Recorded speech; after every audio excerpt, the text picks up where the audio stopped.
Vous êtes peut-être seul devant votre écran, peut-être en famille, peut-être quelques dizaines sur une petite place de village ou carrément des dizaines de milliers réunis sous la Tour Eiffel, dans des stades ou dans des parcs immenses. Tous ensemble, nous avons les yeux braqués sur la pelouse du stade Loujniki de Moscou. Ce rectangle vert sur lequel l'équipe de France de football va tenter dans quelques minutes de devenir championne du monde pour la deuxième fois dans son histoire. La première fois, Vicente, vous étiez dans le tunnel parmi les 11 qui allaient entrer sur la pelouse du Stade de France. Tout le pays déjà avait le souffle coupé. Et pour vous, comme pour les Bleus d'aujourd'hui, c'était le match d'une vie. Ah oui, c'était le match d'une vie.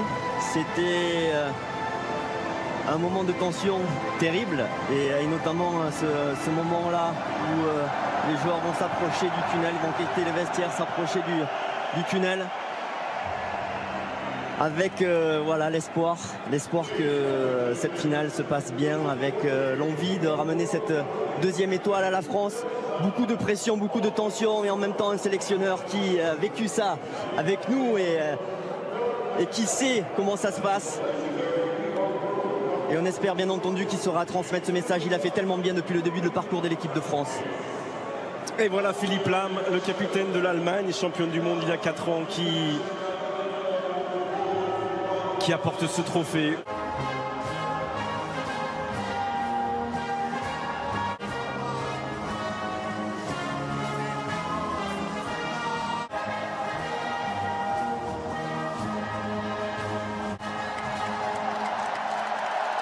Voilà, il y avait des sourires, il y avait de la confiance.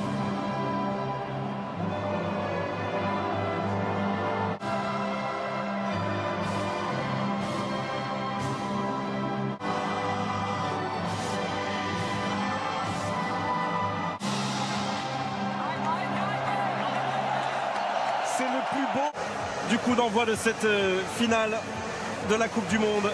Kylian Mbappé avait le sourire, avait un sourire de son âge, vraiment tout à l'heure pendant la Marseillaise. Il avait l'air très tranquille, lui qui a déjà inscrit 3 buts depuis le début de la compétition.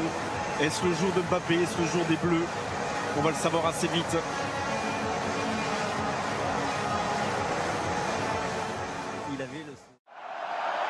C'est parti! La Croatie. Et puis après, l'autre clé aussi, c'est la façon dont on va empêcher Modric de s'exprimer. Et là, N'Golo Kanté sera sûrement souvent sur son passage. Et quel est simple. Attention à ça. C'est passé. Strinic qui tente de centrer. Retour de Kylian Mbappé. Attention quand même, la concentration au départ. Ils avaient lâché le marquage et notamment qui est capable de subir et puis de placer des... Attention, Perisic. Il a raté son contrôle, Perisic. Attention, c'était un bon ballon ça. Et il a raté son contrôle, Perisic. Lui qui a été excellent contre l'Angleterre. Et c'est vite récupéré par Varane. Ils sont montés d'un cran, les Bleus. Faute sur Griezmann. Il y a un bon coup franc. Il y a un bon coup franc pour les Bleus. Voilà, j'en parlais de tout à l'heure là, le petit point faible côté croate en défense, c'est le manque des coups de pied arrêtés. Matuidi et Mbappé. Avec l'ouverture du score pour l'équipe de France. Encore une fois sur un coup de pied arrêté. Qui a touché ce ballon? Ça ne fait rien. Est-ce que c'est Mandzukic contre son camp? La pression était là et le résultat est pour l'instant magnifique. Après un peu moins 19 minutes sur leur premier coup de pied arrêté. Les Bleus mènent à 0. Je pense c'est un Croate. Et ça bouge beaucoup. Le premier poteau, la tête de Vida. Vida, le héros du match contre la Russie. Vida qui avait marqué ce but en prolongation de la tête justement et qui l'a. Avec Mario Mandzukic. Nouveau centre et reprise de Rakitic. Samuel Umtiti. Il y aura le retour de Kanté. Il va prendre un carton. Il va prendre un carton. Et il y aura carton jaune. Et ça se projette vite aussi, hein, côté croate avec Perisic. 2 fois, 3 fois, pas encore sorti. Et la frappe de Perisic. Oh non. Et la frappe de Perisic pour l'égalisation croate. Oh, cet homme libère son pays pour la deuxième fois après la demi-finale. Il lui redonne espoir en finale. 29e minute. Un partout dans cette finale, Perisic.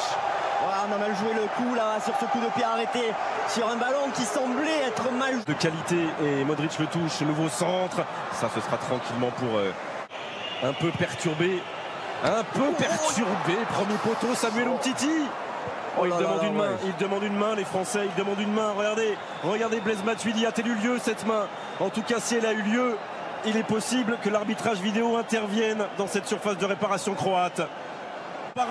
Des pénaltys ont été accordés. Voilà, évidemment que là, c'est une cause suffisante pour accorder un pénalty. Main, il y a l'équipe décollée du corps, Perisic. Il a le bras décollé du corps. Pénalty.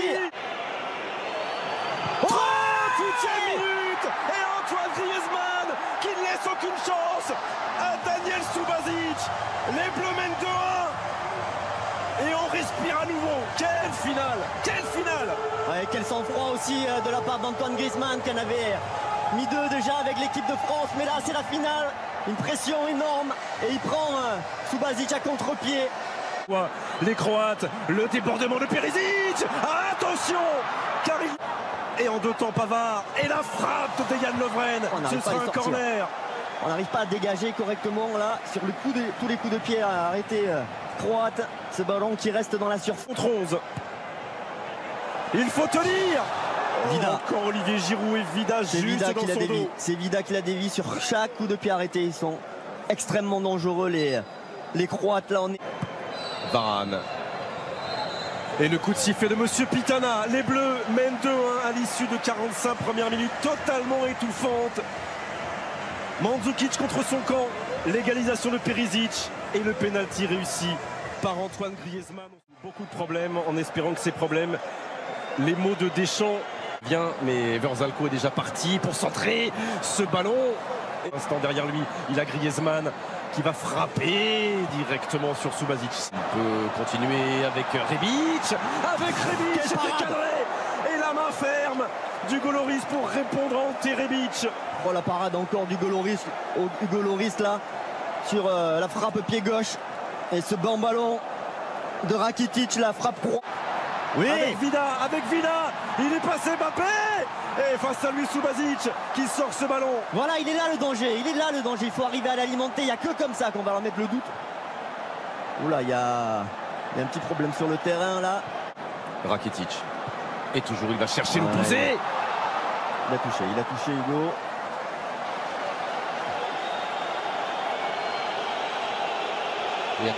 Qui ne peut pas frapper. Derrière lui, il y a Paul Pogba. Une première fois et la deuxième.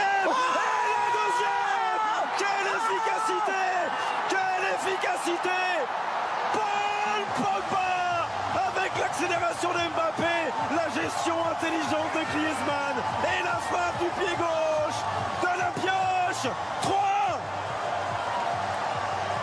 Oh là là, la réussite maximum là pour les Bleus. Maximale. Mais qui à l'arrivée met en danger. Et Griezmann qui est privé là-bas d'une reprise de volée par le retour de Brozovic. Oh oui. Allez, ça fait du bien. Ça fait beaucoup de bien. C'est bien ça. Kylian Mbappé face à Vida. Kylian Mbappé. Ça fait 3 buts d'avance pour les Bleus. Est-ce que c'est terminé? Sans doute pas. Mais elle n'a jamais été aussi proche.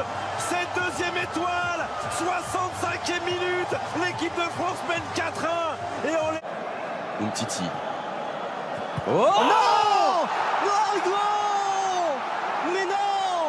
Et le but de Mandzukic, ça fait 4-2. C'est la 69e minute. Et c'est une finale de Coupe du Monde incroyable. Mais qu'est-ce que c'est cette finale? C'est une finale avec des coups de pied arrêtés. Que Kylian. Non. Verzalco. À moins que Kylian Mouline. Oh, et la frappe de Rakitic.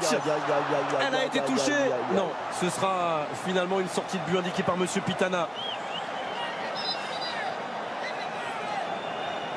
Oh là là, et le ballon qui passe là, juste devant, on n'est pas à l'abri. Attention à Kramaric. Il a raté son contrôle. Qui vient juste de rentrer, le joueur de la Juve, prêté à Schalke en Allemagne cette saison. Et il peut très bien tenter, il peut très bien. Griezmann qui accélère devant Brozovic.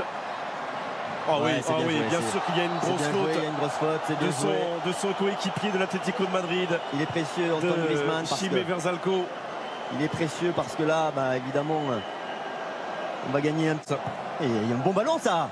Oh non, facile presque, trop facile, il a ouvert trop son pied, il avait vu Kylian Mbappé tout seul. C'est fait.